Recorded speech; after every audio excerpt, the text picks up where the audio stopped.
Hey, it's Melissa. I'm the publisher and writer at Wanging Dude Publishing. Thank you so much for being part of the channel. I am writing a memoir, or I've written one, and I'm going to publish it myself under Wanging Dude Publishing in the spring of 2025.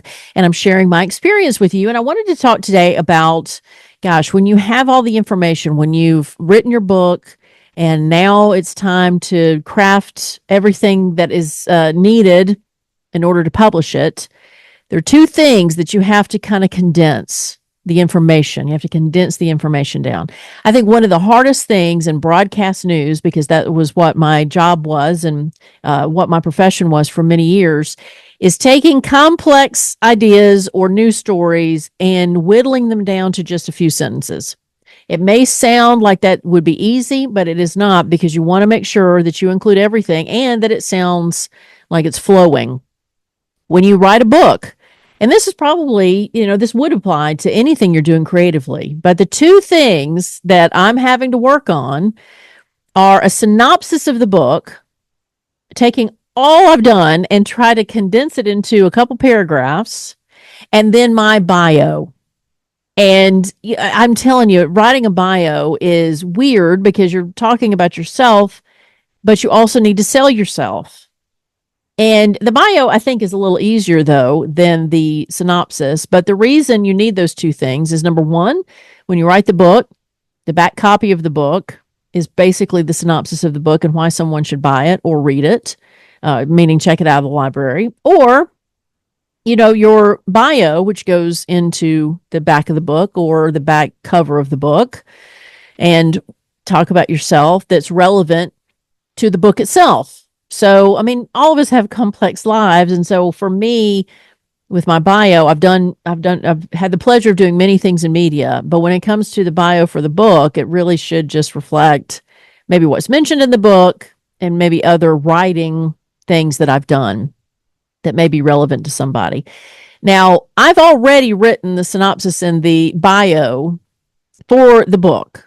Now I have to see if it translates well into the sales marketing of this book. So I'm getting ready to send out the review request for my book.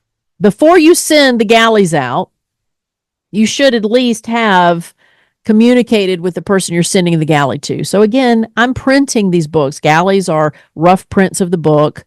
They're sent out to reviewers so that when you get the book back, you can put it on the final copy. If you go to the bookstore now, you should pay attention to the fact that the reviews, this is the best book in the world, from the New York Times. And so somebody had to send a review copy to said reviewer at whatever newspaper or organization or celebrity.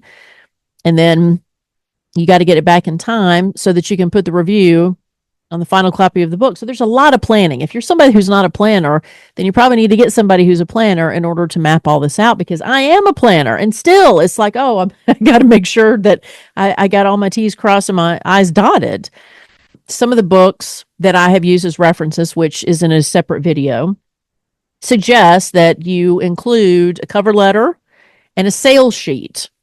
And so the cover letter, you have to craft in a different way what your book is about and why this person should review it. And the sales sheet is basically a synopsis of your book and your bio and the information about the book. So if you thought reading your book over and over again was something that you're like, I'm so sick of reading this thing, then think about the synopsis in your bio.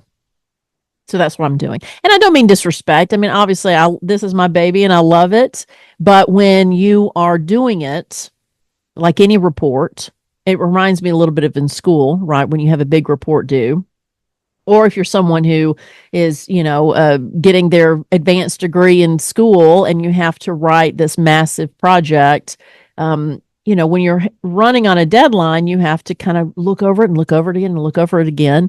And so as much as you love it, there is a point where I could use a break from this for a second.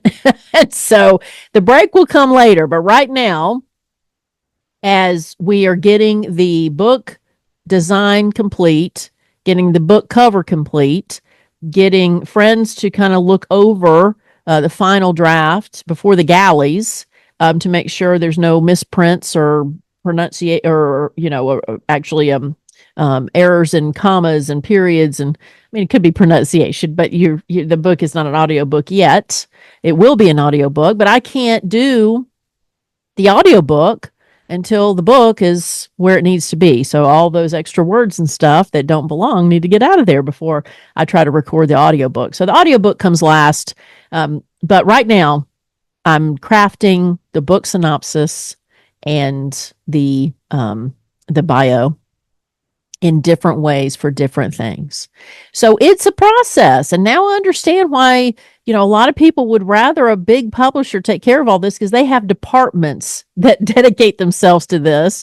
And I have committed to this experiment of doing this myself and hopefully have a successful book. So thank you so much for being part of the channel. You certainly help. And if you want to contribute in any way, in a small way, we've got ways to do it in the description below, and everything goes to the production cost of the book. So thank you so much. And I hope you have a great day. We'll see you next time. Bye-bye.